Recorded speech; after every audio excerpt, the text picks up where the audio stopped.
तो चलिए आज हम लोग शुरू करते हैं बायोटेक्नोलॉजी का लेक्चर नंबर सेकंड। इसके पहले लेक्चर में हमने ये पढ़ा कि बायोटेक्नोलॉजी होती क्या है। फिर हमने ये पढ़ा हर्बर्ट बर्ग का एक्सपेरिमेंट पढ़े। फिर उसके बाद हमने कुछ और एक्सपेरिमेंट पढ़े जिसमें हमें ये पता चला कि जो रिस्ट्रिक्शन एंजाइम है क्यों इकोलाई के डीएनए को नहीं काटता और जो बैक्टीरियोफेज का डीएनए रहता है उसको क्यों कट कर देता है। फिर हमने रिस्ट्रिक्शन एंजाइम पढ़ा। तो देखो यार, रिस्ट्रिक्शन एंजाइम का पहले हम फंक्शन जान लेते हैं। ये नाम क्योंकि बार बार आ रहा है रिस्ट्रिक्शन एंजाइम, तो इसका पहले फंक्शन जान लेते हैं कि ये रिस्ट्रिक्शन एंजाइम जो है ये वर्क कैसे करता है। देखो यार, स्पेलिंग गलत होगी तो गंजाने मत लगना कमेंट में। तो देखो रिस्ट्रिक्शन एंजाइम वर्क कैसे करता है। मान लो ये तुम्हारा हो गया डीएनए, अब ये डीएनए हो गया, अब इस पे मान लो आया तुम्हारा रिस्ट्रिक्शन एंजाइम। अब मैंने इसके पहले लेक्चर में बताया था रिस्ट्रिक्शन एंजाइम ऐसी जगह पे कट करता है जहां पे पैलिंड्रोमिक सीक्वेंस पाया जाता है और वो पैलिंड्रोमिक सीक्वेंस डीएनए पे ही कहीं ना कहीं पाया जाएगा। तो सबसे पहले रिस्ट्रिक्शन एंजाइम का फंक्शन क्या होता है, यहाँ पे एंजाइम भी लिख दे रहा हूँ। रिस्ट्रिक्शन एंजाइम का मेन फंक्शन क्या होता है कि ये पहले रिस्ट्रिक्शन एंजाइम क्या करेगा, ये पूरे डीएनए को रीड करेगा यानी कि इंस्पेक्ट करेगा। इंस्पेक्ट मतलब जैसे कोई पुलिस होता है, इंस्पेक्ट नहीं करता, लटकाने के अलावा पुलिस इंस्पेक्शन भी करता है। तो रिस्ट्रिक्शन एंजाइम पहले बाइंड होगा, फिर ये पूरे डीएनए को यहां से यहां तक रीड करेगा। अब मान लो ये पूरे डीएनए को रीड कर रहा है, फिर उसको यहाँ पे इसका रिकॉग्नाइजिंग सीक्वेंस मिल गया। रिकॉग्नाइजिंग सीक्वेंस मतलब यहीं पे इसको पैलिंड्रोमिक सीक्वेंस मिला और यहीं पे इसको कट करना है। फिर उसके बाद यहाँ पे मिल गया, ठीक है, दो जगह इसको पैलिंड्रोमिक सीक्वेंस मिले जहां पे इसको कट करना है, रिस्ट्रिक्शन साइड मिले। तो ये पहले रीड कर लेगा एक बार, फिर उसके बाद दूसरी बार एक बार रीड करने के बाद जब आएगा फिर ये क्या करेगा, यहाँ कट कर देगा, फिर ये यहाँ कट कर देगा।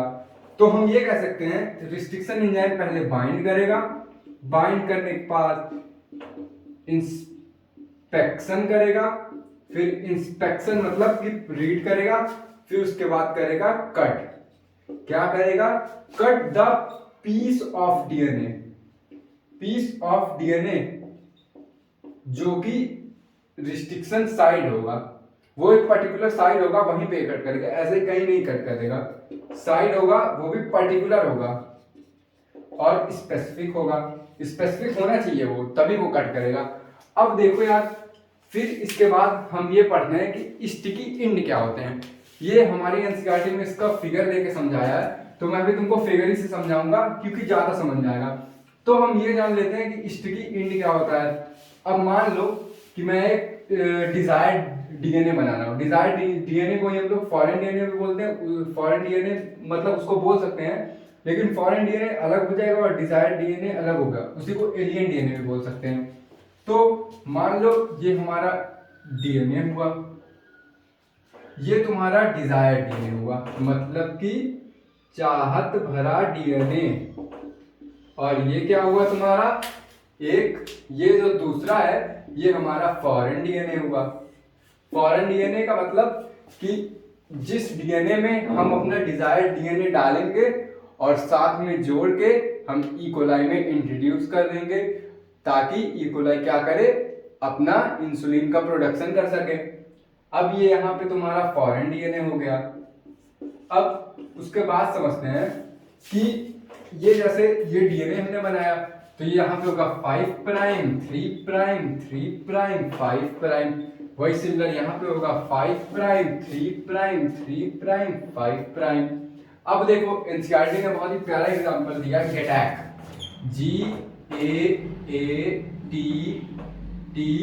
GATTC। अब यहाँ पे मैंने पैलिंड्रोमिक सीक्वेंस बताया था, डीएनए के केस में अलग होगा, मैडम के केस में तो MADAM, फिर आगे से पढ़े फिर पीछे से पढ़े MADAM, बात एक ही होगा। लेकिन डीएनए के केस में क्या होगा, अगर हम एक बार यहां से पढ़ रहे हैं तो इसको एक बार यहां से पढ़ना पड़ेगा। तो इसका मतलब CTTAG हुआ। अब देखो मान लो कि इसमें हमने रिस्ट्रिक्शन एंजाइम का नाम क्या है, इसमें इको आर फर्स्ट, यहाँ पे ये इस रिस्ट्रिक्शन एंजाइम का यूज हुआ। याद रख लेना कि यहाँ पे इको आर रिस्ट्रिक्शन फर्स्ट का यूज हुआ है, जिसमें मैंने नॉमेनक्लेचर में बताया था कि इको आर का नॉमेनक्लेचर कैसे पढ़ा, वो तो बता चुका हूँ। लेक्चर फर्स्ट अगर नहीं देखो तो देख ले भाई एक बार। फिर उसके बाद यहाँ पे इसका रिकॉग्नाइजिंग सीक्वेंस जो है, कहाँ पे ये रिस्ट्रिक्शन एंजाइम रिकॉग्नाइज करता है, वो जी और ए के बीच में रिकॉग्नाइज करता है। तो एक बात बताओ मुझको, अगर ये यहाँ पे कट कर रहा है तो क्या ये यहाँ पे कट करेगा? नहीं, ये यहाँ पे कट करेगा। और उसी सिमिलर कंडीशन में यहाँ पे भी अटैक लेंगे, जी ए टी टी सी, और इसका उल्टा सी टी टी ए जी। अब एक सवाल यहाँ पे ये बनता है कि क्यों ये यहां से नहीं कट कर सकता? मतलब कि रिस्ट्रिक्शन एंजाइम जीए के बीच में कट किया, तो यहाँ पे क्यों नहीं कट कर रहा? क्योंकि देखो उसी के पैलिंड्रोमिक सीक्वेंस पे कट करेगा ना जब बाइंड होगा, तो अगर जीए के बीच में कट करेगा तो अपोजिट स्ट्रैंड में भी जीए के बीच में कट करेगा। अब ये वाला जो तुम्हारा फॉरेन डीएनए जिसमें हम डिजायर्ड डीएनए इंसर्ट करेंगे, अब यहाँ पे कहाँ कट करेगा? तो इकोआर है। जैसा कि मैंने बताया था 230 स्ट्रेन से लगभग 900 रिस्ट्रिक्शन एंजाइम बने हैं। तो वो जो एक पर्टिकुलर रिस्ट्रिक्शन एंजाइम है वो एक पर्टिकुलर रिस्ट्रिक्टेड साइट, मतलब कि एक पर्टिकुलर साइट के लिए कोडेड रहेगा। मतलब ये इकोआर है तो इसका एक पर्टिकुलर जो रिकॉग्नाइजिंग साइट रहेगा वहीं पे ये कट करेगा। तो इकोआर इसमें जहां पे कट किया वहीं पे यहाँ पे भी कट करेगा। तो यहाँ पे हम क्या करेंगे, यहाँ पे ये कट करेंगे और यहाँ पे ये कट करेंगे। अब देखो, अब क्या है कि हमने डीएनए को कट तो कर दिया, अब इसको जोड़ेंगे कैसे देखते जाना, वैसे ही मैं समझाऊंगा। अब मान लो ये डीएनए का इतना टुकड़ा जो है हमको चाहिए, ठीक है, तो इतना टुकड़ा हमको चाहिए। अब क्या करते हैं, हम इसको यहां से इरेज कर देते हैं। अब इसको यहां से इरेज करने के बाद ये जो डीएनए का ये वाला टुकड़ा है इसी को हम जाके यहाँ पे इंसर्ट करेंगे। तो क्या हम ऐसा कर सकते हैं कि यहां से ये हटा दें? अरे जब तक हटाएंगे नहीं तब तक फिट कैसे होगा? फिर हम ये लेंगे इतना पोर्शन और इसका ये पोर्शन लेंगे, दोनों को पकड़ेंगे साथ में लेके आ जाएंगे। तो ये दोनों जैसे ही पास आएगा फिर अटैच हो जाएगा। अटैच किसकी मदद से होगा? डीएनए लाइगेज की वजह से।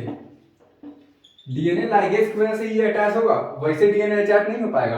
तो डीएनए लाइगेज की मदद से हम ये और ये अटैच करेंगे। अल्टीमेटली हम क्या करेंगे, अपना इंसुलिन में डाल मतलब इकोलाई को इंट्रोड्यूस कर देंगे डिजायर्ड डीएनए, तो झमाझम इंसुलिन का प्रोडक्शन करने लगेगा। इंसुलिन मैं बार बार इसलिए लेता हूँ क्योंकि मैक्सिमम हम लोग इकोलाई में इंसुलिन ही बनाने के लिए यूज करते हैं।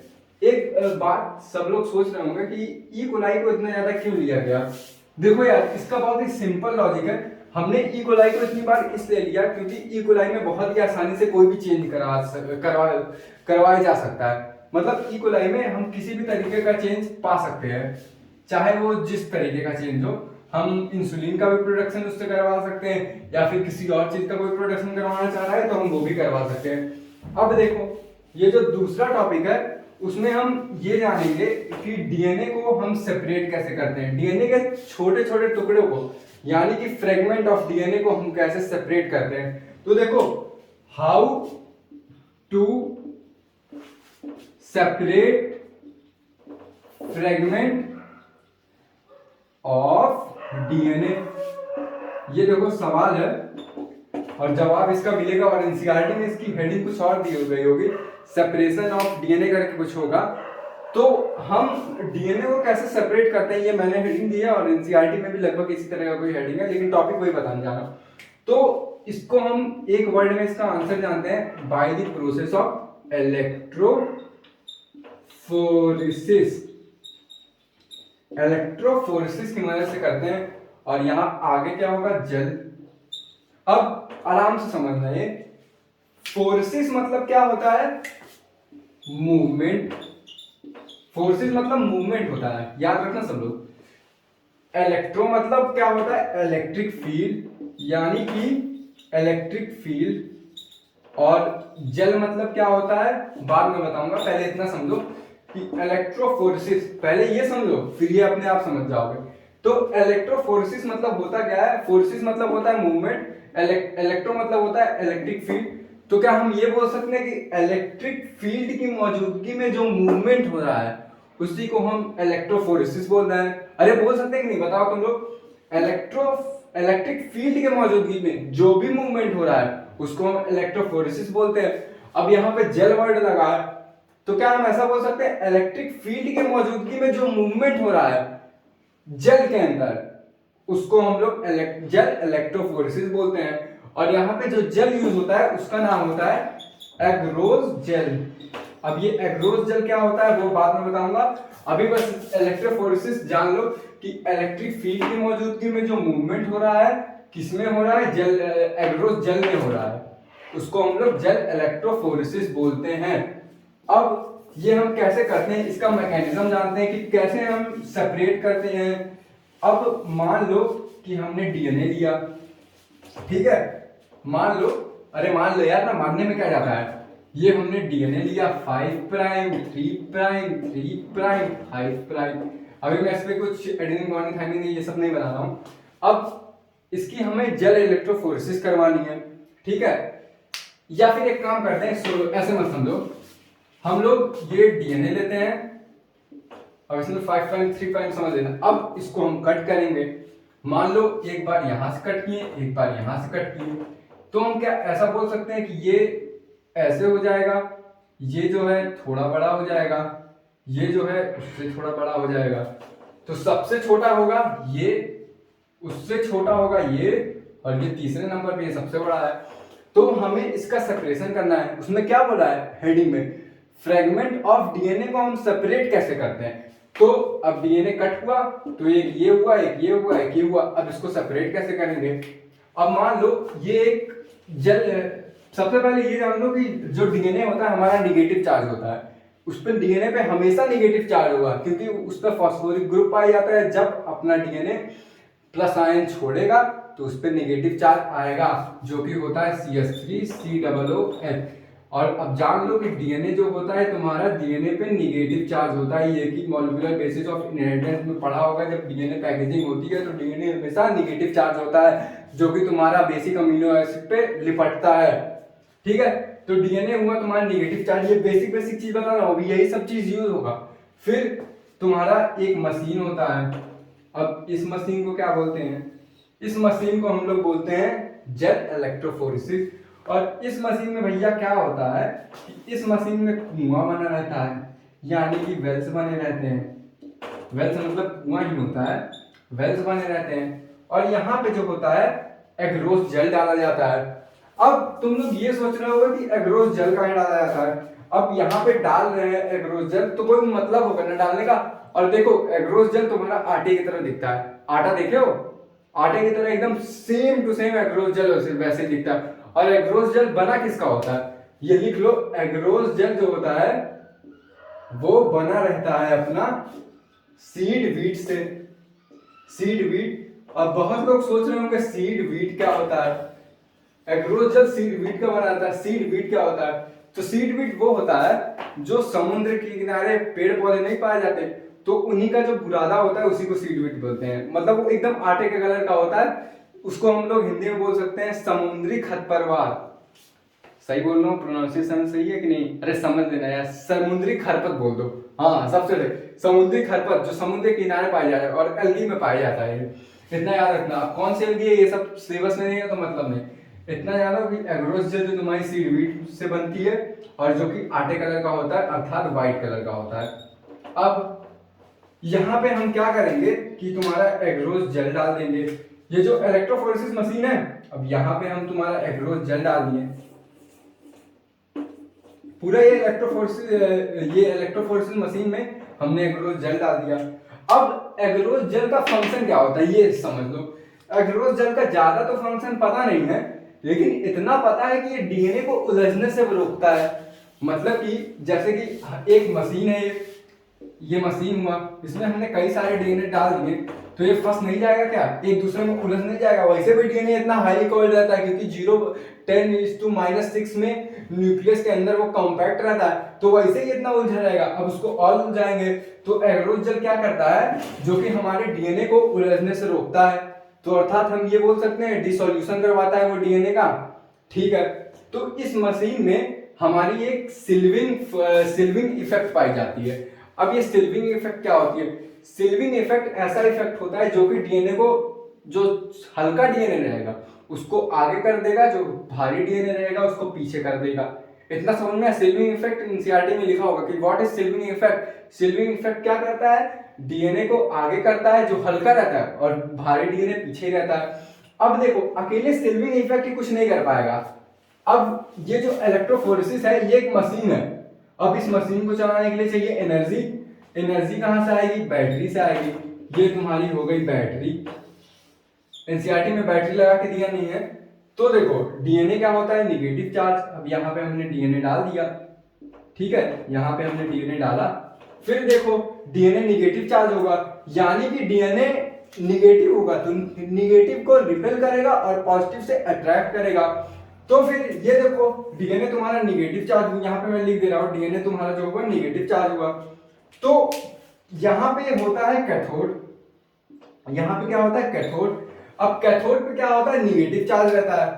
कैथोड पे क्या रहेगा, निगेटिव चार्ज रहेगा। याद रखना हमने एनोटिक और कैथोडिक की बात नहीं कर रहा हूँ, कैथोड की बात कर रहा हूँ। इसमें लगभग लोग कंफ्यूज हो जाते हैं कि कैथोडिक होगा कि कैथोड होगा। तो याद लो यहाँ पे कैथोड होता है और कैथोड के पास निगेटिव चार्ज रहेगा। अब देखो भैया यहाँ पे तुम्हारा एनोड रहेगा, एनोड पे तुम्हारा हमेशा पॉजिटिव चार्ज रहेगा। तो एक बात बताऊं दोस्तों कि ये निगेटिव निगेटिव अट्रैक्ट करता है कि रिपेल करेगा, तो ये दोनों रिपेल करेगा। ऑब्वियस है कि यहाँ पे जो डीएनए हमने डाला वो इसके पास नहीं आएगा। अब ये डीएनए यहाँ जाएगा क्योंकि ये अट्रैक्ट करेगा ना। तो एक बात बताओ, मान लो मैं हूं और मुझसे कोई मोटा आदमी है, तो मैं ज्यादा दूर जा पाऊंगा कि वो ज्यादा दूर जा पाएगा, वो कम डिस्टेंस पे ही थकावट उसको हो जाएगी। तो देखो जो बड़े बड़े डीएनए रहेंगे अर्थात कि जिनका फ्रेगमेंट बड़ा रहेगा वो पीछे ही रह जाएंगे, जो इससे छोटे रहेंगे वो इससे आगे रह जाएंगे, जो इससे छोटे रहेंगे ये इससे आगे रह जाएंगे, और जो एकदम छोटे रहेंगे वो सबसे आगे हो जाएंगे। फिर उसके बाद हम क्या करते हैं, एल्यूजन करते हैं। एल्यूजन मतलब होता है कि हम जेल से जो हमारा डिजायर्ड जीन है उसको निकाल ले। एल्यूजन अर्थात एल्यूज कर जाए, मतलब ले ले। तो ये जो जेल से, ये याद रखना, ये लाइन बहुत ही इंपॉर्टेंट है कि हम लोग जेल से जो हमारा डिजायर्ड डीएनए है उसको निकाल लें, उसी को एल्यूजन बोलते हैं। अब मान लो कि हमको ये डीएनए काम का है तो हम इसको एल्यूज कर लेंगे, ले लेंगे। यहां से हमने ले लिया, ये डीएनए हमने लिया और ई कोलाई में इंट्रोड्यूस कर दिया। देखो ये सारा प्रोसेस इसीलिए हो रहा है क्योंकि बायोटेक्नोलॉजी आज के जमाने में इतनी ज्यादा फेमस हो गई है, इतना ज्यादा यूज होने लगा है कि उससे हम कोई भी कॉमर्शियल प्रोडक्शन कर सकते हैं। इसीलिए बायोटेक्नोलॉजी आई। इतना पैसा अगर इंडस्ट्री किसी चीज में लगा रही है तो उसका जब तक फायदा नहीं होगा तो काम का नहीं होगा। अब बायोटेक्नोलॉजी इसीलिए की गई क्योंकि मानव कल्याण में मदद करना था। तो देखो अब ये हमने ये पढ़ा कि जेल इलेक्ट्रोफोरेसिस कैसे होती है। मैंने एनसीईआरटी की हर एक लाइन एक्सप्लेन की है, तुम एक बार खुद पढ़ लेना। अगर कोई एक्स्ट्रा चीज तुम्हें मिले तो फिर मेरे को बताना व्हाट्सएप पे। व्हाट्सएप नंबर मैंने अपने थंबनेल पे लगा दिया है। तो फिर उसके बाद हम ये पढ़ते हैं कि क्लोनिंग वेक्टर क्या होते हैं। तो ये जान लेते हैं, ये भी बहुत ही इंपॉर्टेंट टॉपिक है। और हाँ, जो जेल इलेक्ट्रोफोरेसिस बताया उससे हर साल एक क्वेश्चन आता है, हर साल, समझे। जेल इलेक्ट्रोफोरेसिस से हर साल एक क्वेश्चन आता है। तो देखो भैया यहाँ पे वेक्टर के, क्लोनिंग वेक्टर क्या होते हैं। अब इतना तो समझ में आ गया, क्लोनिंग मतलब क्लोन से रिलेटेड होगा। तो हम क्या ये बोल सकते हैं ये क्लोन मतलब कॉपी की बात कर रहा है, कॉपी की बात कर रहा है। अब यहाँ पे वेक्टर, वेक्टर देखो ज्यादा कुछ तो होता नहीं है, वेक्टर होता है डीएनए। अब बोलोगे कैसा डीएनए। वेक्टर एक ऐसा डीएनए होता है जो कि क्या करे, वेक्टर एक ऐसा डीएनए होता है जो कि हमारा डिजायर्ड जीन को कैरी करता है और उसकी रेप्लिका बनाने में मदद करता है। मतलब कि हम बोल सकते हैं vector is a type of DNA which carry our desired fragment of DNA, fragment of DNA. तो हम ये बोल सकते हैं कि क्लोनिंग वेक्टर जो होता है ये एक तरीके का डीएनए होता है जो कि हमारे डिजायर्ड डीएनए को कैरी करता है, यानी कि चाहत भरे डीएनए को लेता है और उसकी कॉपी बनाने में मदद करता है।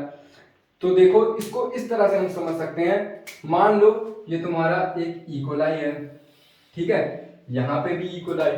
अब हमने ये अपना प्लाज्मिड ले लिया।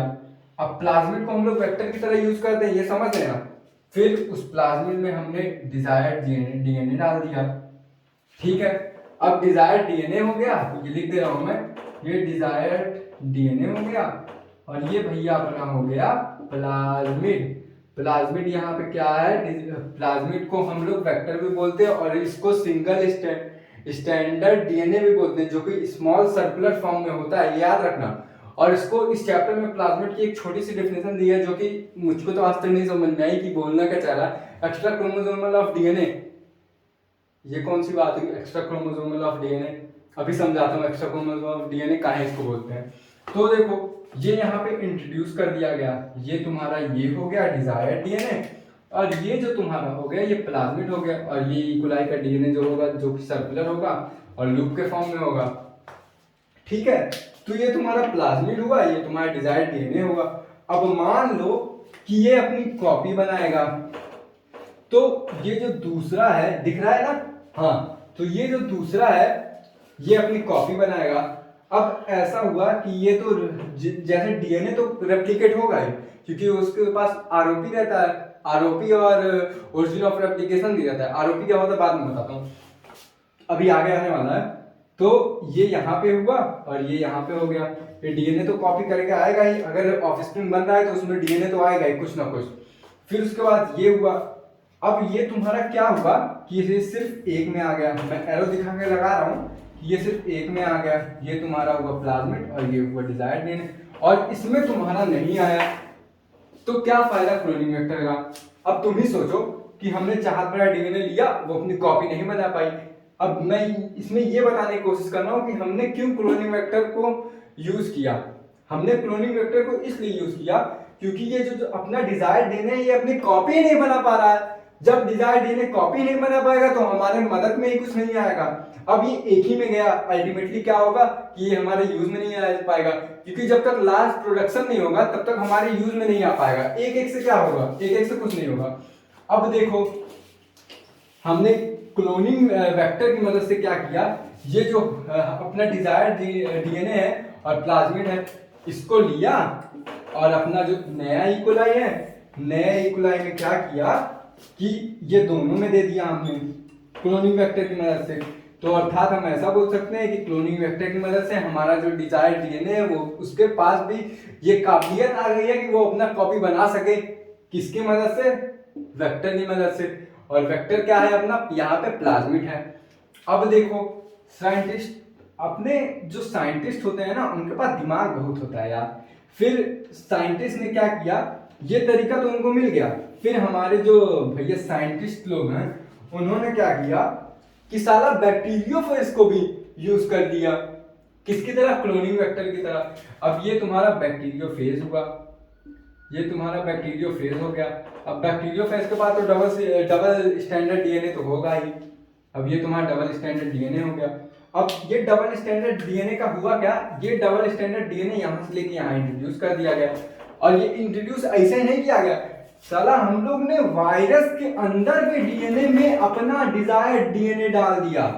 सोचो कितने अंदर तक हम घुस गए। एक वायरस जो हमें दिखता तक नहीं है उसके अंदर हमने गए और उसके अपने डीएनए में डाल दिए। सोच सकते हो यार, बहुत बड़ी बात है।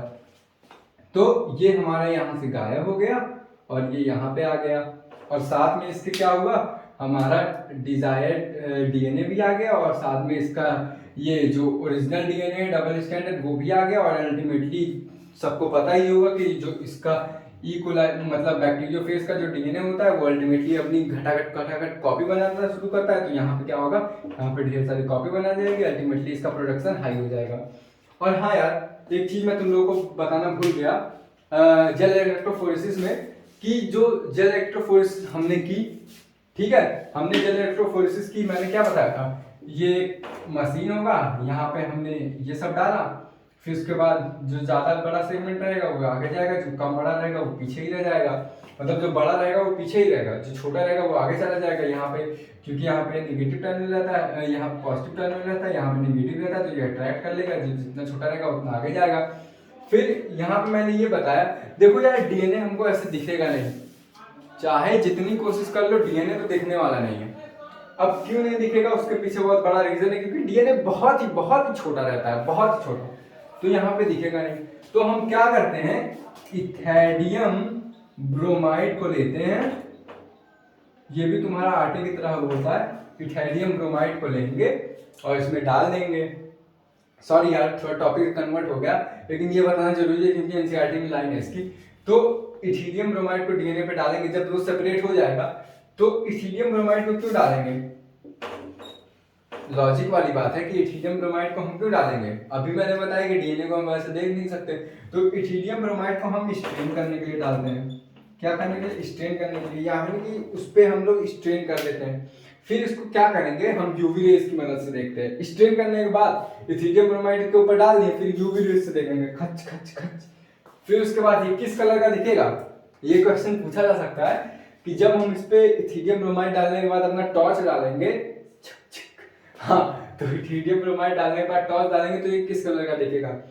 तो भैया इस बार बीजेपी का शासन चल रहा है और उनका कहर इतना ज्यादा है कि भैया डीएनए भी अपना ऑरेंज कलर का हो गया है, ऑरेंज कलर का। तो याद रखना ये ट्रिक है, फालतू की ट्रिक है, लेकिन हम जब यूवी रेज डालेंगे इथीलियम ब्रोमाइड डालने के बाद तो हमारा जो डीएनए होगा वो ऑरेंज कलर का दिखेगा, फिर ही हम उसका इल्यूजन करवा पाएंगे। याद रखना ये भी, इल्यूजन तभी करवा पाएंगे जब तक डीएनए दिखेगा, पहले हम इल्यूजन नहीं करेंगे। अब इतना समझ गया। अब हम कहा थे कि जो बैक्टीरियोफेज होता है वो अपना इंसर्ट किया इसके अंदर डीएनए और साथ में डिजायर्ड डीएनए हो गया, फिर हम कॉपी बनाने लगा। अब देखो क्लोनिंग वेक्टर के लिए क्या क्या हमें रिक्वायरमेंट होती है, ये बहुत ही इंपॉर्टेंट टॉपिक है ये भी। वैसे मैं हमेशा बोल रहा हूँ हर एक टॉपिक इंपॉर्टेंट है, क्योंकि हाँ यार कहीं ना कहीं बायोटेक्नोलॉजी में हर एक टॉपिक बहुत ही इंपॉर्टेंट हो सकता है, बहुत ज्यादा इंपॉर्टेंट होता है। तो देखो क्लोनिंग वेक्टर के लिए हमें रिक्वायरमेंट क्या क्या होती है, साधारण भाषा में समझो रिक्वायरमेंट क्या क्या होती है हमें क्लोनिंग वेक्टर के लिए। तो देखो सबसे पहले हमें ओआरआई पता होना चाहिए, दूसरा सेलेक्टेबल मार्कर पता होना चाहिए क्या होता है, तीसरा हमें पता रहना चाहिए क्लोनिंग साइट पता रहना चाहिए, ठीक है, ये तीनों पता रहना चाहिए। अब और यहाँ यार व्हाट्सअप करोगे तो नोट्स दे दूंगा, अभी यहाँ पे नोट्स करने का टाइम इसलिए नहीं दे रहा हूँ क्योंकि समझ लो यार, जब तक बायोलॉजी फील नहीं होगी ना तो मजा नहीं आएगा। तो सबसे पहले यार समझो, समझने की कोशिश करो मैं बोलना क्या चाह रहा हूँ, फिर उसके बाद नोट्स वेट्स के चक्कर में मत पड़ो यार। अगर तुम पढ़ लोगे ना फिर वो नोट्स भी तुम्हारा, नोट्स ठीक है थोड़ा बहुत रिकैप करने के लिए होता है तो, लेकिन बाद में व्हाट्सअप करना तो मैं पक्का है नोट्स भेज दूंगा, नोट्स भी जरूरी है लेकिन दिमाग में स्टोर करोगे तो वो हमेशा रहेगा। अब ओआरआई दो जगह होता है, ओआरआई का मतलब होता है कि ओरिजिन ऑफ रेप्लिकेशन होता है, यानी कि एक ऐसा डीएनए का जगह जहां पे हम डीएनए का रेप्लिकेशन शुरू हो सके, अर्थात कि वहां पे adenine thymine adenine thymine adenine thymine काफी बार रिपीट होना चाहिए। अच्छा एक बात मुझको बताओ, हम अपना जो वेक्टर है जैसे कि हमने बैक्टीरियोफेज को भी लिया, फिर हमने प्लाज्मिड को भी लिया, तो हम जो अपना क्लोनिंग वेक्टर है किस तरह का चाहेंगे, कॉमन सेंस लगाओ जो ज्यादा से ज्यादा कॉपी बनाने में मदद कर सके। तो क्या एक बात बताओ, क्लोनिंग वेक्टर अगर हम लिए तो क्या एक दो कॉपी में हमारा काम चल जाएगा, तो काहे करें हम वही सीधे एक में इंट्रोड्यूस कर देते, जो जैसा मैंने बताया एक में इंट्रोड्यूस किया वो तुम्हारा ऑफ स्क्रीन में नहीं आया। तो हम ऐसा बोल सकते हैं क्या, हम क्लोनिंग वेक्टर का यूज इसलिए मदद इसका इसलिए लेते हैं क्योंकि हमें लगभग 15 से 100 कॉपीज मिल जाती हैं अपने डिजायर्ड डीएनए की, ठीक है। अब देखो यहाँ पे आप ओरिजिन ऑफ रेप्लिकेशन इसको बोलते हैं, इसका फुल फॉर्म है ओरिजिन ऑफ रेप्लिकेशन। इसका मतलब है कि डीएनए का वो टुकड़ा जहां पे एडेनिन थायमिन दोनों स्ट्रैंड, एक पे एडेनिन एक पे थायमिन लगातार रिपीट करे और यहाँ पे डबल डबल बॉन्ड रहेगा, तो डबल बॉन्ड को इजी रहेगा तोड़ना। अब यहाँ पे ओरिजिन ऑफ रेप्लिकेशन हम लोग ऐसी जगह होगा जहां पे रेप्लिकेशन ज्यादा तेजी से हो, मतलब कि रेप्लिकेशन की जो स्पीड होती है वो ज्यादा हो। अच्छे से लिख दे रहा हूं, रेप्लिकेशन स्पीड जो हो ज़्यादा हो, एक ऐसा टुकड़ा देंगे जहां से जल्दी रेप्लिकेट हो जाए, वो अपनी रेप्लिकेट करके मल्टीपल कॉपी जल्दी से जल्दी बना सके, तो रेप्लिकेशन ज़्यादा हो। अब देखो ये सेलेक्टिबल मार्कर क्या होता है, ये देखो एनसीईआरटी ने लिखा है कि सेलेक्टिबल मार्कर ये होता है जो कि हमें हेल्प करता है क्या करने में, पहचानने में रिकॉम्बिनेंट नॉन ट्रांसफॉर्मेंट और ट्रांसफॉर्मेंट डीएनए कौन सा होता है, और उसको क्या करता है कि सेलेक्ट करता है कि ट्रांसफॉर्मेंट कौन सा है और नॉन ट्रांसफॉर्मेंट कौन सा है। सेलेक्ट करेगा, फिर जो ट्रांसफॉर्मेंट रहेगा उसको ये परमिशन देगा कि भैया तुम जाओ, अपना जो तुमको उसको परमिशन दे देगा और अल्टीमेटली वो अपना ग्रोथ खटाखट करने लगेगा। अब यार सेलेक्टिव मार्कर पे बोलने लायक बहुत कुछ है और जो कि अपने एनसीईआरटी में दिया भी है, तो अगर मैं सेलेक्टिव मार्कर पे बोला नहीं तो एनसीईआरटी बुरा मान जाएगी। अब देखो सेलेक्टिव मार्कर क्या होता है, मैं लिख रहा हूं सेलेक्टिव मार्कर। सेलेक्टिव मार्क क्या होता है, अब देखो स्पेलिंग में बहुत गलत लिखता हूँ यार, अब मैं इसलिए लिखता हूँ क्योंकि मैं बोलने पे ज़्यादा ध्यान देता हूँ, तभी स्पेलिंग गलत हो जाती है, माइंड मत करना यार, मैं बोल सही रहा हूँ वैसे। तो सेलेक्टिव मार्कर क्या होता है, इसको बहुत ही आसान भाषा में हम लोग समझेंगे कि मान लो ये हमारा टेस्ट ट्यूब ले लिए, ठीक है, 2 टेस्ट ट्यूब लो अभी, अब समझते जाना, पेशेंस रखो तभी सीख पाओगे। लाइफ में अगर कुछ करना है तो उसके लिए पेशेंस बहुत रखना जरूरी है। अब ये तुम्हारा डीएनए हुआ, ये तुम्हारा डिजायर्ड डीएनए नहीं हुआ, ये नॉर्मल डीएनए हुआ, और इसमें हमारा जो हुआ डिजायर्ड डीएनए हो गया, डिजायर्ड डीएनए हो गया। ये किसका होगा, ये मान लो इकोलाई का ही प्लाज्मिड हो गया या इकोलाई का डीएनए हुआ, और उसमें हम लोग क्या क्या चाहते हैं कि इंसुलिन बनाने वाला जो बीटा सेल से हम इंसुलिन बनाते हैं वो वाला डीएनए जाकर अटैच होता है, अर्थात तुम्हारा इकोलाई भी बीटा सेल, इकोलाई भी तुम्हारा इंसुलिन का प्रोडक्शन करने लगे। ठीक है, ये फिगर जो मैं बना रहा हूँ उस ध्यान से समझने की कोशिश करना। अब हम जैसा कि जानते हैं 2 डीएनए को जोड़ने के लिए डीएनए लाइगेज की मदद लगती है, तो यहाँ पे हम क्या डीएनए लाइगेज डालेंगे, हाँ बिल्कुल डालेंगे। तो यहाँ पे डीएनए लाइगेज हमने डाला और ये ज्वाइन नहीं हुआ, ठीक है, ऐसा नहीं है कि डीएनए लाइगेज डालेंगे तो हमेशा ही रिकॉम्बिनेंट मतलब कि हमेशा जुड़ जाए, तो हम लाइगेज डालें, डीएनए लाइगेज डालें और ये तुम्हारा जुड़ा नहीं, तो हम इसको ये बोल सकते हैं नॉन रिकॉम्बिनेंट, इसको बोल सकते हैं नॉन रिकॉम्बिनेंट। अरे समझ नहीं आया, नॉन रिकॉम्बिनेंट, अरे रिकॉम्बिनेंट मतलब जुड़ा हुआ, नॉन मतलब नहीं जुड़ा हुआ। अब देखो यहाँ पे हमने तुम्हारा लाइगेज डाला, ये बार बार नहीं बोलूंगा, डीएनए लाइगेज है, समझ लो एक बार, मैं अंडरस्टूड है। अब ये तुम्हारा जुड़ गया, ठीक है, ये तुम्हारा जुड़ गया, ये इसी को मैं यहाँ पर ऐसे बना रहा हूँ, ये तुम्हारा जुड़ गया। अब ये इक्वलाई में हमने इंट्रोड्यूस कर दिया, तो इसको हम ये बोल सकते हैं कि क्या है, रिकॉम्बिनेंट डीएनए। अब ये जुड़ गया तो रिकॉम्बिनेंट हुआ ना, नॉन कहाँ लगाएंगे, ठीक है, इतना समझ गए। 1 मिनट रुको यार, पानी पी लो, इतना देखो समझ गए होगे, 1 मिनट।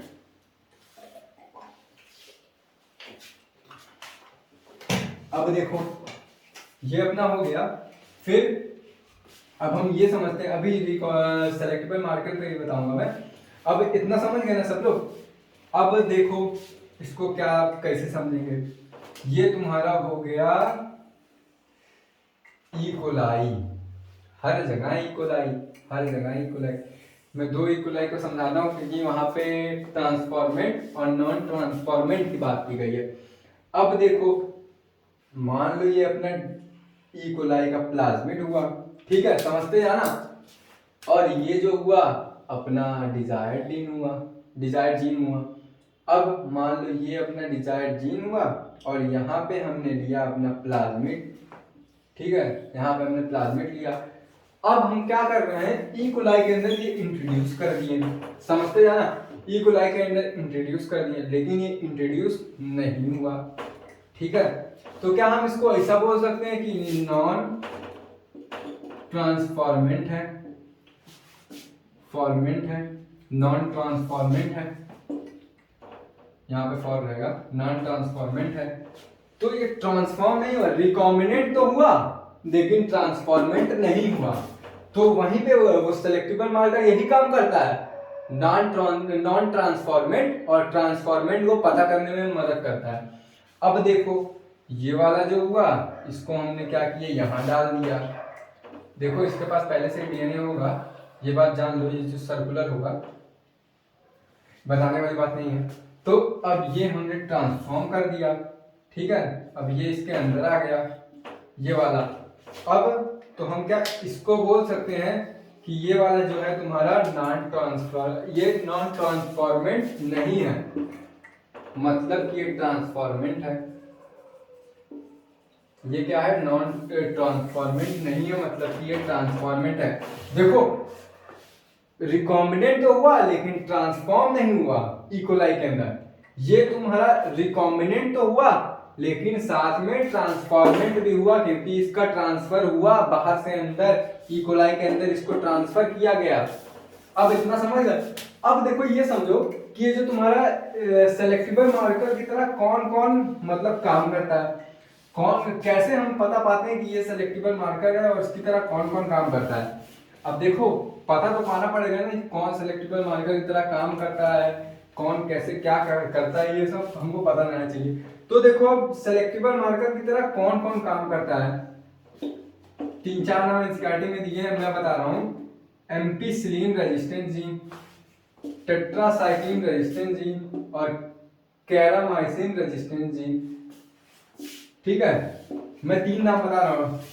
एम्पिसिलिन रेजिस्टेंस जीन तुम्हारा सेलेक्टेबल मार्कर की तरह काम करता है, टेट्रासाइक्लिन रेजिस्टेंस जीन तुम्हारा सेलेक्टेबल मार्कर की तरह काम करता है, और कैम्निसिलिन तुम्हारा रेजिस्टेंस जीन तुम्हारा सेलेक्टेबल मार्कर की तरह काम करता है।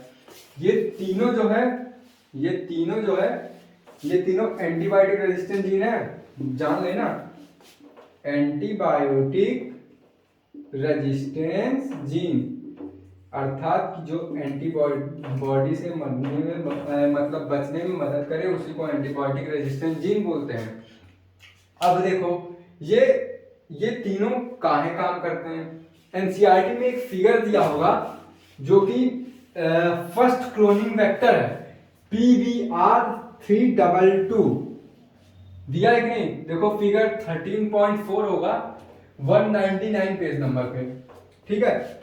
अब देखो वो फिगर क्या बताने की कोशिश कर रहा है। ये तुम्हारा फिगर कुछ ऐसे होगा, फिगर मेरी ज्यादा अच्छी नहीं है फिर भी समझ लो काम चलाओ। ये तुम्हारा ऐसे होगा और वहां पे कुछ और दिया होगा अभी मैं, और यहाँ पे तुम्हारा दिया होगा टेट्रासाइक्लिन, ये यहाँ पे एम्पिसिलिन रेजिस्टेंस जीन हुआ और यहाँ पे तुम्हारा टेट्रासाइक्लिन रेजिस्टेंस जीन हुआ। अब देखो यहाँ पे दो ऐसे करके दिया होगा, यहाँ पे 2 ऐसे करके दिया होगा, एक यहाँ पे तुम्हारा आरओपी होगा, आरओपी मतलब वो वाला आरओपी मत समझ लेना, और यहाँ पे ओआरआई होगा यानी कि ओरिजिन ऑफ रेप्लिकेशन होगा, और यहाँ पे तुम्हारा 3 ऐसे करके दिया होगा। और ये सब जो रिस्ट्रिक्शन साइड है ये सब क्या है भैया, ये सब क्या है तुम्हारा रिस्ट्रिक्शन साइड है, रिस्ट्रिक्शन साइड है। अब देखो बहुत लोग सोच रहे होंगे कि यहाँ पे ई को आर फर्स्ट दिया था, यहाँ पे पैरामाइसिन फर्स्ट दिया था, यहाँ पे सेलेनिन फर्स्ट दिया था। अब देखो सब लोग सोच रहे होंगे कि यहाँ पे ई को आर फर्स्ट दिया यानी कि ये क्या होगा, रिस्ट्रिक्शन एंजाइम होगा। मैक्सिमम लोग यही समझ रहे होंगे कि ये रिस्ट्रिक्शन एंजाइम होगा, लेकिन तुम लोग ऐसा मत समझना, ये रिस्ट्रिक्शन एंजाइम नहीं हुआ, रिस्ट्रिक्शन एंजाइम के कट करने का साइड हुआ, यानी कि ये रिकॉग्नाइजिंग साइड हुआ। यहीं पे आके तुम्हारा जो रिस्ट्रिक्शन एंजाइम है कट करेगा यहीं पे आगे। तो क्या हम ऐसा बोल सकते हैं इसके बारे में, अगर एग्जाम में पूछे PBR322 क्या क्या होता है, उसके पास क्या क्या खासियत है, तो हम ये बोल सकते हैं क्या कि PBR के पास PBR322 ये पहला जो है आर्टिफिशियल क्लोनिंग वेक्टर है।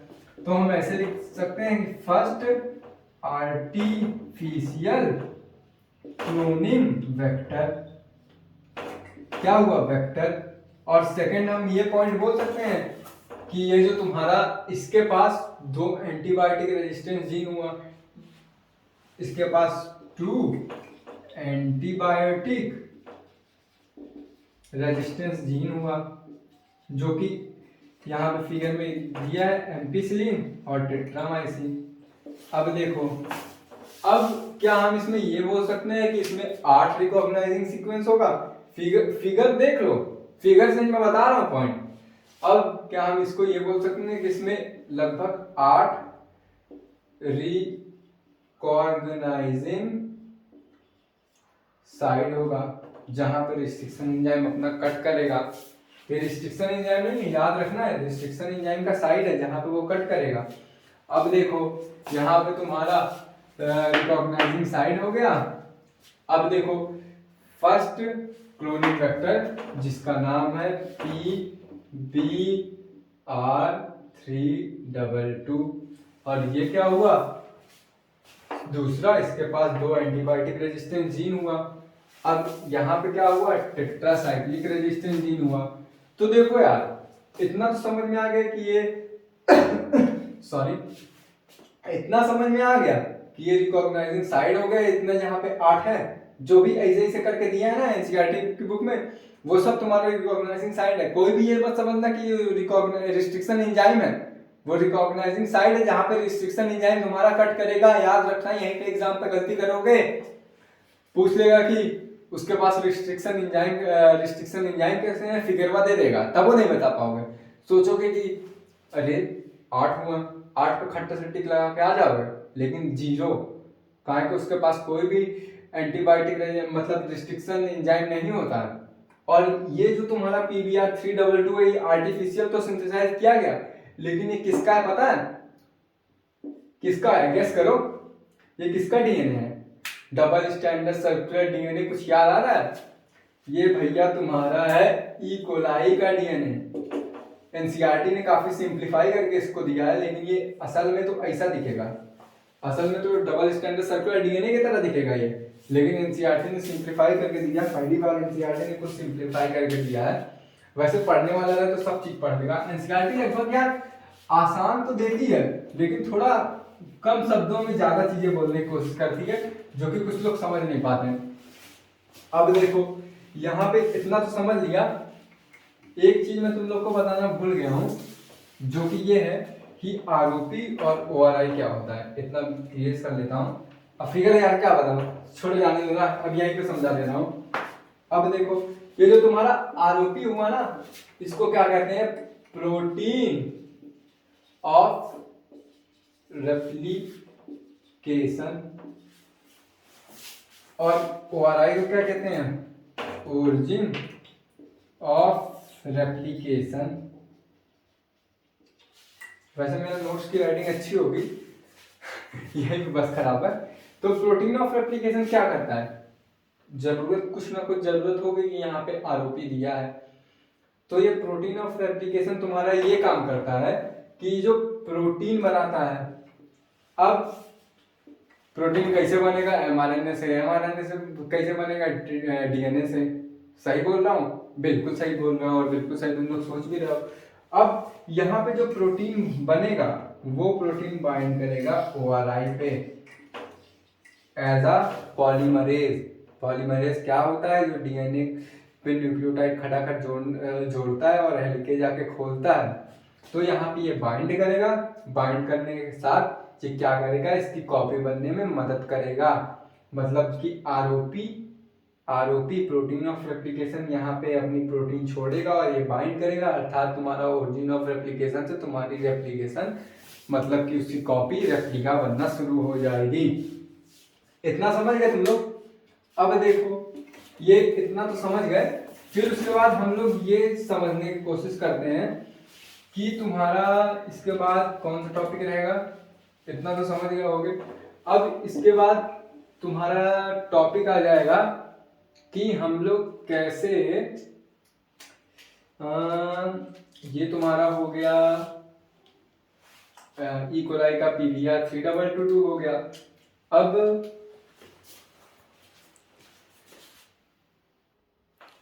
सॉरी यार, पापा को जाने लगे थे। अब देखो, PBr322 मैंने 3 बना के रखे हैं ताकि ज़्यादा टाइम ना वेस्ट हो, लेक्चर बहुत ज़्यादा लंबा हो गया है। ये तीनों जो है PBr322 है, ठीक है। अब देखो यहाँ पे एनसीईआरटी क्या बोलना चाह रहा है कि 3PBr2 है, और मान लो ये तीसरे वाले पे हमने अपना डिजायर्ड डीएनए लगा दिया, चार बड़ा डीएनए, और ये तुम्हारा टेट्रासाइक्लिन रेजिस्टेंस जीन होता है, ये तुम्हारा एम्पिसिलिन रेजिस्टेंस जीन होता है, ये तीनों में कॉमन होगा। अब इसको हमने इकोलाई में इंट्रोड्यूस किया, लेकिन ये ट्रांसफॉर्म नहीं हुआ, और यहाँ पे एक इकोलाई बना दे रहा हूँ और एक यहाँ पे इकोलाई बना दे रहा हूँ। सॉरी, थोड़ा इसका स्क्वायर बॉक्स में बन गया है, यहाँ पे एक इकोलाई बना दे रहा हूँ। समझ लेना यार, आर्टिस्ट थोड़ी ना हो, वैसे भी राइटिंग की खराबी है, तुम लोग देख ही रहे हो। अब देखो, इसको हमने इंट्रोड्यूस तो किया लेकिन ये इंट्रोड्यूस हुआ नहीं, तो ये नॉन ट्रांसफॉर्मेंट हुआ, नॉन ट्रांसफॉर्मेंट हुआ। अब देखो यहाँ पे इंट्रोड्यूस तो हुआ नहीं, अब ये वाला जो है ये भी तुम्हारा क्या हुआ, टेट्रासाइक्लिन रेजिस्टेंस जीन हुआ, ये तुम्हारा एम्पिसिलिन रेजिस्टेंस जीन हुआ, इसको हमने ट्रांसफॉर्म कर दिया इसमें। तो ऐसा मैं बोल सकता हूँ कि ये ट्रांसफॉर्मेंट हुआ लेकिन ये नॉन रिकॉम्बिनेंट हुआ। नॉन रिकॉम्बिनेंट बोल सकता हूँ कि नहीं, डिजायर्ड डीएनए अपना कहाँ अटैच हुआ, तो नॉन रिकॉम्बिनेंट हुआ। इसको भी नॉन रिकॉम्बिनेंट, नॉन ट्रांसफॉर्मेंट इसको भी बोलेंगे, और इसको क्या बोलेंगे, नॉन रिकॉम्बिनेंट तो है लेकिन ट्रांसफॉर्म हो गया है, अर्थात कि यहाँ पे तुम्हारा आ गया है, ये तुम्हारा टेट्रासाइक्लिन, ये तुम्हारा एम्पिसिलिन। अब ये देखो कहानी ये वाले फिगर में है, इस वाले फिगर में ये तुम्हारा टेट्रासाइक्लिन रेजिस्टेंस जीन हुआ, ये तुम्हारा एम्पिसिलिन रेजिस्टेंस जीन हुआ। अब देखो, और ये क्या होता है, ये अपना डिजायर्ड डीएनए है, डिजायर्ड जीन है, जो कि हमने टेट्रासाइक्लिन पे डाल दिया है। अब ये हमने यहाँ पे इंट्रोड्यूस कर दिया, यहाँ पे टेट्रासाइक्लिन वाले पोर्शन पे। यहाँ पे मैं क्या बताने की कोशिश कर रहा हूँ वो तुम लोग समझना, अभी इतना बड़ा मैं इसलिए समझा रहा हूँ। अब देखो, अगर यहाँ पे टेट्रासाइक्लिन इस वाले इकोलाई के अंदर हम लोग टेट्रासाइक्लिन या ampicillin gene, ampicillin resistance gene या टेट्रासाइक्लिन कुछ भी डालेंगे तो ये जो इकोलाई है अल्टीमेटली मर जाएगा। और रही बात इसकी, यहाँ पे जो है एम्पिसिलिन और टेट्रासाइक्लिन जो है इसको डालेंगे लेकिन ये सरवाइव करेगा, क्योंकि इसके पास एम्पिसिलिन भी है, तो एम्पिसिलिन डालेंगे तब भी ये उसके खिलाफ रजिस्ट कर जाएगा, टेट्रासाइक्लिन डालेंगे तब भी रजिस्ट कर जाएगा। तो क्या हम बोल सकते हैं कि यहाँ पे ए लिख देता हूँ, यहाँ पे टी लिख देता हूँ, इसका मतलब एम्पिसिलिन रेजिस्टेंस है, इसका मतलब टेट्रासाइक्लिन रेजिस्टेंस है, तो ये दोनों में केस में मर जाएगा। अब यहाँ पे दोनों जिंदा रह जाएगा। अब बात बची इस फिगर में, इस फिगर में लॉजिक लगाओ, यहाँ पे तुम्हारा जो है अपना डिजायर्ड डीएनए है, डिजायर्ड जीन, चार बड़ा डीएनए, तो यहाँ पे एम्पिसिलिन डालेंगे तो ये मरेगा नहीं, क्योंकि यहाँ पे ये है, तो हम ये बोल सकते हैं ये एम्पिसिलिन डालने पे नहीं मरेगा, तो अल्टीमेटली सरवाइव करेगा। अब लेकिन यहाँ पे ये टेट्रासाइक्लिन डालने में मरेगा कि जिएगा, कॉमन सेंस लगा के सोचो। सब लोग सोच रहे होंगे कि टेट्रासाइक्लिन होगा तो जिएगा, लेकिन यही तो यहाँ पे ट्विस्ट है, ये मर जाएगा। अब कैसे मर जाएगा, अगर ध्यान से सुनना मेरी बात, अगर यहाँ पे जो एम्पिसिलिन टेट्रासाइक्लिन रेजिस्टेंस जीन हुआ उसके ऊपर कोई भी अपना डिजायर्ड डीएनए आ गया तो उसको वो डोमिनेट कर जाएगा, इसकी मदद से ये जो तुम्हारा टेट्रासाइक्लिन रेजिस्टेंस जीन हुआ ये फंक्शन नहीं करेगा, और जो तुम्हारा डिजायर्ड जीन है वो रेप्लिकेट करना शुरू कर देगा। तो इस पे एम्पिसिलिन डालेंगे तो ये जिंदा रहेगा, और ये टेट्रासाइक्लिन डालेंगे तो ये मर जाएगा। तो हम ये इसका डिसएडवांटेज भी बोल सकते हैं रिकॉम्बिनेंट, ट्रांसफॉर्मेंट और रिकॉम्बिनेंट का है कि जिस भी रेजिस्टेंस जीन पे, एंटीबायोटिक रेजिस्टेंस जीन पे, जैसे कि टेट्रासाइक्लिन रेजिस्टेंस जीन पे अगर हम अपना डिजायर्ड डीएनए लगा रहे हैं तो वो अल्टीमेटली मर जाएगा। अब देखो एनसीईआरटी ने एक और चीज कही है, ये क्लोनिंग साइट चल रहा है, क्लोनिंग साइट ही चल रहा है, वहां पर क्लोनिंग साइट में दिया था नॉन रिकॉम्बिनेंट ट्रांसफॉर्मेंट, ये सब बातें उसमें की गई है जो कि मैंने पहले ही क्लियर कर दिया है। अब देखो, अब यहाँ पे एनसीईआरटी ने एक दिया है लैक्टोज वाला, जो हमने टॉपिक नहीं पढ़ा था, जो PIPO था, एक डीएनए हमने लिया था, डीएनए का टुकड़ा जहाँ पे तुम्हारा प्रमोटर था, ऑपरेटर था। अभी फिगर बना रहा हूँ, फिगर बनाने के बाद याद आएगा, जो कि मॉलिक्यूलर बेसिस ऑफ इनहेरिटेंस हमने पढ़ा था। हमने क्या, वो मैं पढ़ाया नहीं हूँ। देखो यार, यहाँ पे इस चैप्टर में बेसिक जो कॉन्सेप्ट है, छोटा छोटा कॉन्सेप्ट, वो पिछले चैप्टर से लिया गया है, और पिछला चैप्टर जो टर्म 1 में करवाया गया है, तो टर्म 2 में, ये टर्म 2 में तो नहीं है, तो थोड़ा बहुत कॉन्सेप्ट लैग होगा, लेकिन इसमें ज़्यादा कॉन्सेप्ट तो नहीं यूज हुआ है। अब देखो, इसको याद करने की ट्रिक मेरे सर ने बताया था। एक लड़की को हम बोल रहे हैं PI, मतलब वो लड़की बहुत नशेड़ी थी, PI, तो बोलती नहीं, तो अब क्या हुआ, उसको उसके घर वाले बोलते हैं PO, क्या PO, दारू। अब यहाँ पे याद कर लेना ZYA, पता नहीं कौन सी कंपनी की दारू है ZYA, नेट पर सर्च मारना, मिलेगा कि नहीं मिलेगा पता नहीं। अब ये क्या हुआ, P क्या हुआ, प्रमोटर हुआ, और ये जो I क्या हुआ, ये इंड्यूसर हुआ, जो कि तुम्हारा रिप्रेसर प्रोटीन बनाने के लिए रिस्पॉन्सिबल रहता है। ये सब मॉलिक्यूलर वाला टॉपिक है, लेकिन मैं हल्का सा रिवाइज कर देना ताकि तुम लोगों को कॉन्सेप्ट बना रहे। और ये क्या हुआ, ये भी प्रमोटर हुआ, ये तुम्हारा क्या हुआ, ऑपरेटर हुआ, जो कि पूरे तुम्हारा जब यहाँ पे RNA पॉलीमरेज या फिर DNA पॉलीमरेज आएगा तो ये ऑपरेट करेगा कि इसी डायरेक्शन में जाओ। तो यहाँ पे हमने ये सब बात नहीं करनी है, ये सब तो मैं तुम लोग को जनरल पिछले चैप्टर का हल्का बहुत बता रहा था कि I क्या होता है, P क्या होता है, O क्या होता है। यहाँ पे इसका खेल है सब, इसका ये क्या करता है भैया, एक एंजाइम रिलीज करता है जिसका नाम होता है बीटा गैलेक्टोज। बीटा गैलेक्टोज नाम का एंजाइम रिलीज करता है, बीटा गैलेक्टोज। अब ये बीटा गैलेक्टोज क्या करता है, बीटा गैलेक्टोज तुम्हारा ये एक्स गल नाम का कार्बोहाइड्रेट बनाता है, जो कि कन्वर्ट हो जाता है ब्लू कलर में, अर्थात ये ब्लू कलर की कॉलोनीज बनाता है। ठीक है, तो एक बात बताओ, ये और जो एक्सगल होता है ये व्हाइट कलर का होता है, जनरली व्हाइट कलर का होता है। तो अगर क्या होगा कि हम यहाँ पे अपना चाहत भरा डीएनए लाके अटैच कर देंगे, चाहत भरा डीएनए हमने क्या किया, यहाँ पे अटैच कर दिया। ठीक है, यहाँ पे हमने चाहत भरा डीएनए अटैच कर दिया। अभी पहले ही हमने देखा, वहां पे जहाँ पे टेट्रासाइक्लिन रेजिस्टेंस नहीं था, वहां पे अगर हमने अपना चाहत भरा डीएनए अटैच कर दिया तो तुम्हारा टेट्रासाइक्लिन रेजिस्टेंस अगर उस पर डालेंगे तो वो अल्टीमेटली मर जाएगा। अब यहाँ पे हमने अगर डाल दिया तो अल्टीमेटली बीटा गैलेक्टोज बनेगा नहीं, तो एक्सगल नहीं बनेगा, तो एक्सगल क्या करेगा, इकोलाई को ब्लू कॉलोनी में कन्वर्ट नहीं करेगा, तो अल्टीमेटली ये तुम्हारा जो इकोलाई है वो व्हाइट कॉलोनी में रहेगा, एक्सगल, क्योंकि यही रिस्पॉन्सिबल रहता है इसके लिए, और ये रिस्पॉन्सिबल रहता है ब्लू कॉलोनी के लिए, इकोलाई के लिए। तो अगर यहाँ पे हमने अपना डिजायर्ड, मतलब जो भी हमारा डिजायर्ड डीएनए है, चाहत वाला डीएनए, वो डाल दिया तो बीटा गैलेक्टोज नहीं बनेगा। जब बीटा गैलेक्टोज नहीं बनेगा तो एक्सगल नाम का कार्बोहाइड्रेट नहीं बनेगा, और जब एक्सगल नाम का कार्बोहाइड्रेट बनेगा ही नहीं तो ई कोलाई जो ब्लू कलर की कॉलोनी बनाएगी ही नहीं, तो अर्थात ये व्हाइट कलर की हो जाएगी कॉलोनी। ठीक है, जनरली वो व्हाइट कलर की कॉलोनी की, मतलब ई कोलाई की कॉलोनी रहती है। बस आज के लिए इतना ही। अब देखो भाई, लाइक वाइक तो तुम लोग करते नहीं हो, लाइक करने में कंजूसी करते हो। और यार मैं समझ सकता हूँ कि थोड़ा पढ़ाने में थोड़ा अभी दिक्कत हो रहा है, थोड़ा बीच बाजी में पबजी की तरह लैग मार जा रहा हूँ, नेटवर्क अच्छा नहीं हो रहा है, लेकिन धीरे धीरे यार आदत हो जाएगा, अभी थोड़ा टाइम लगेगा।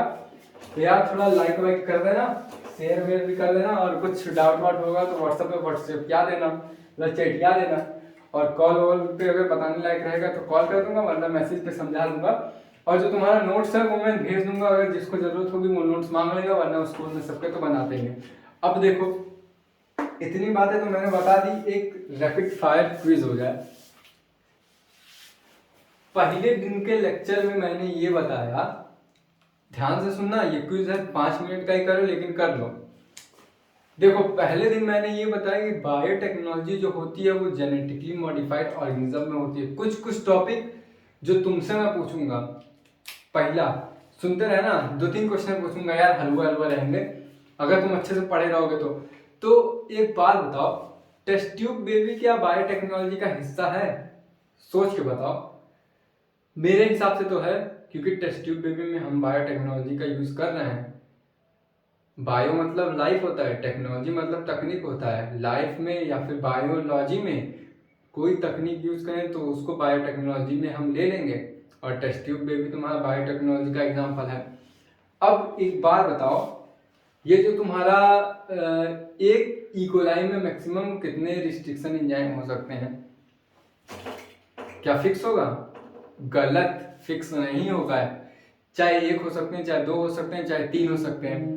अब ये बताओ, क्या एक डीएनए में एक से ज्यादा रिस्ट्रिक्शन साइट हो सकते हैं? सोच के बताओ। पढ़ा चुका हूं, वही चीज पूछ रहा हूं। क्या एक डीएनए में, या फिर क्लोनिंग वेक्टर, तुम लोग के लिए और आसान कर रहा हूं, क्या एक क्लोनिंग वेक्टर में एक से ज्यादा रिस्ट्रिक्शन साइट हो सकते हैं? बिल्कुल हो सकते हैं, PBR322। और याद रखना, PBR322 तुम्हारा पहला क्लोनिंग वेक्टर है जो कि आर्टिफिशियली बनाया गया था। अब एक छोटी सी चीज मुझको और बता दो, फिर मैं चला जाऊं, ज्यादा टाइम नहीं लूंगा। अब एक छोटी सी चीज बता दो कि जो तुम्हारा डीएनए होता है, डिजायर्ड डीएनए, उसको हम लोग कैसे चिपकाते हैं? कौन सा एंड रहता है जो डीएनए से जाके चिपकता है? मैंने बताया था, याद करो, स्टिकी एंड। और एक बात तुम लोग को और बता रहा हूँ, जो स्टिकी एंड होता है ना, वो जैसे ही उसको जो रिस्ट्रिक्शन साइट कट करता है, रिस्ट्रिक्शन एंजाइम कट करता है जीए के बीच से, तो स्टिकी एंड चाहता है, उसका नाम स्टिकी एंड इसीलिए पड़ा क्योंकि वो स्टिकी एंड रहता है, मतलब चिपचिपा एंड होता है, जो कि चाहता है, हाइड्रोजन बॉन्डिंग हुई रहती है, जो कि चाहता है कि तुरंत जुड़ जाए। लेकिन ऐसा होता नहीं है, तुरंत ही उसको हटाते हैं, अपना फॉरेन डीएनए और डिजाइन डीएनए को दोनों लाते हैं और जोड़ देते हैं। बस आज की बातें यहीं तक, कल की बातें कर लेंगे। Signing off. लाइक कमेंट कर देना भाई।